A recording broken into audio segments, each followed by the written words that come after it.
You're driving along the old Spanish Trail in southeast Utah, and the sandstone formations catch your eye. But then one in particular catches your eye more than the others, and you say, "What is it?"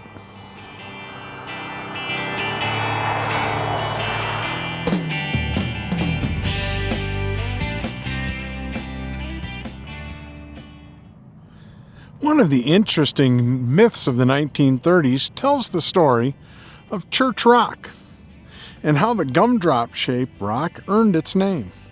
The story is of how Marie Ogden's Home of the Truth, a utopian community, was erroneously responsible. Ogden was a spiritualist during the 20s, giving lectures across the U.S. on spiritualism until she came to San Juan County, Utah. She allegedly called San Juan County and Church Rock the spiritual center of the universe. With a small band of followers, Ogden's group moved into a tract of barren land along U.S. Route 211 in 1933, calling it the Home of Truth. Members turned all of their worldly goods to Ogden to join her Home of Truth, abiding by a strict code of conduct, and were expected to work for common goals of the settlement.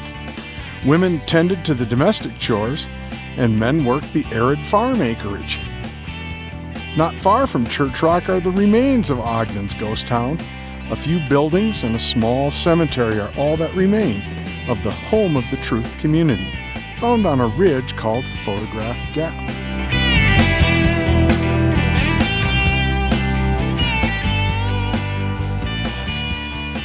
The three-tiered sandstone rock is located not far from the Home of Truth, but is only one of several in the area. Sugarloaf and Turtle Rock are among others.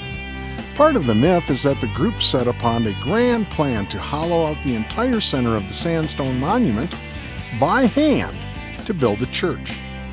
In fact, the sandstone formation was owned by a local rancher, Claude Young of Monticello.